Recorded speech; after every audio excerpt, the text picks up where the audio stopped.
what is deposit? Under the law, okay, under the law, Article 1962, deposit, okay, a deposit is constituted from the moment a person receives a thing belonging to another with the obligation of safely keeping it and of returning the same. The nature, okay, the nature of contract of deposit, okay, is gratuitous contract. Ma'am, is that rule absolute? No. Okay, sabi ng batas, no, Article 1965.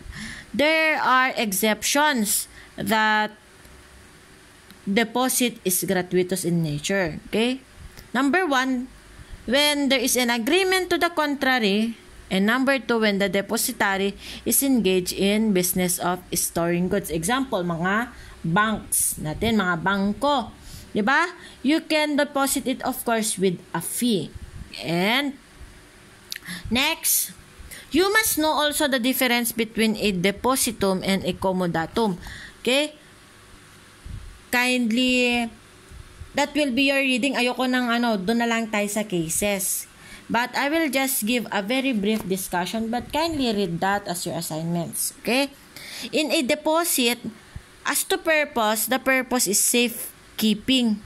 While in a comodatum, again, ang comodatum, di ba, nag-start sa letter C, like a car. A car is not consumable. O para hindi nyo makalimutan ha, comodatum, car. A car is not consumable. Para hindi nyo makalimutan. The purpose in depositum is safekeeping. In a comodatum, the purpose is the use of the thing.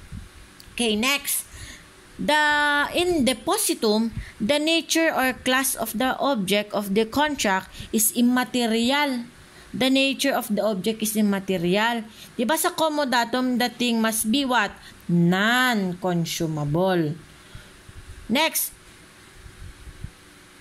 in depositum, okay, it can be gratuitous or not gratuitous. Diba, meron tayong general rule at saka exemption. Kakasabi ko lang. Please lang, do not forget yung mga kakasabi ko lang. In a comodatum, it is always gratuitous. Okay? And lastly, deposit may be constituted judicially or extrajudicially. While in a comodatum, it's always extrajudicial or outside the court. So, when is deposit necessary, ma'am? Kailangan required na mag-deposit. Okay? There are instances provided in Article 1996. Okay? Number 1, when it is made in compliance with legal obligation. And number 2, when it takes place on the occasion of any calamity. Pag may sunog, may bagyo, may pagbaha, okay? May tsunami, may earthquake. Ano pa bang mga yan, those are fortuitous event that is outside the control of man. So Article 1996. In that case, deposit is mandatory or necessary. Kailan naman hindi nagiging necessary, ma'am, or that called deposit voluntary? Kailan nagiging voluntary? Article 1968 provides that it is voluntary when the delivery is made by the will of depositor. Pag voluntary na ginawa ng depositor. So, in that case, okay, a deposit may also be made by 2 or more persons, each of whom believes himself entitled to the thing deposited with a third person, who shall of course deliver it in a proper case to the one to whom it belongs. So, ma'am, ano ang duty namin ng isang depositary? Ang depositary, ito yung nagtatago, ito yung nag-aalaga nung gamit. Anong duty niya po? The duty of the depositary is to keep the thing safely and return it when so required. Okay. Question. When is a contract of deposit? Ba't parang question? Gumagano ako parang nagugulat kayo. Sige. Next question. Kailan po na perfect ang isang contract of deposit? It is perfected by delivery. Article 1963. Okay. Question.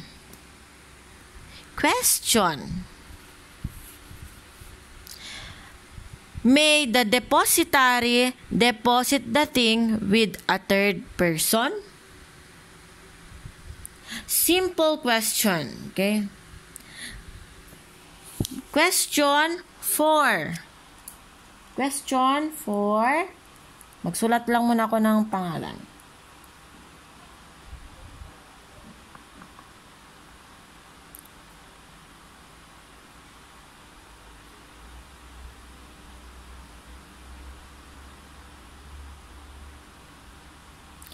Okay. Eleksyon, Marukin, Suyo, Daraway, Clarete. Clarete ba itong? Clarete. Yes or no? Sino pang mga hindi natatawag? Ang swerte naman ng mga... Always remember that as a general rule, okay, the depositary cannot use the thing deposited. Bakit? Hindi pwedeng gamitin ni depositary yung pera. Okay? Sabi ng batas, if yung pera, example, in a bank, di ba nagde-deposit tayo ng pera sa banks, okay? Can the depositary use that? Okay? If there is an express permission of the depositor, like what we are doing in banks, okay? They would invest the money para mapaikot yung pera. And if the preservation of the thing deposited requires its use, okay, always remember that the depositary can use that. However, it must be used only for the purpose intended. Okay. Always remember that if the depositary uses it, Article 1962 and 1978 provides that the contract may no longer be a contract of deposit, but it is something like a loan or mutuum. Okay. However, if the principal purpose of the contract is safekeeping, then it is still a deposit. Example. Okay, example. Si Sheila went to BDO and opened a time deposit. Okay? What law shall govern their relationship? The relationship of BDO and Sheila. Okay, the law provides that, Article 1980. They shall be governed by the law on loan. Okay? Under the law, fixed savings and current deposits of money in banks and similar institutions shall be governed by simple loan under Article 1980. Kindly read Article 1980. Okay? And another question, what is the nature of the credit of a person? Anong nature ng credit ng isang tao? Okay? In the case of Araneta versus Bank of America. Okay? Ang sabi ng ng Supreme Court dyan, the financial credit of a businessman is a prized and valuable asset. Okay? It being a significant part of the foundation of his business. So, any adverse reflection thereon constitutes some material loss to him. So, anything daw na mangyayari sa business ng tao, it will give a reflection of his business. So, it can hardly be possible that a customer's check can be wrongly refused payment without some impeachment of his credit. So, always remember that a bank has the obligation o highest obligation. Ano yon, ma'am? Hindi lang siya ordinary obligation. Always remember in your obligations and contracts that the ordinary obligation is the good father of a family. Okay? For banks, they have the highest obligation. and that is extraordinary diligence. Okay? So they are imbued with the extraordinary diligence because the nature of their business affects public interest.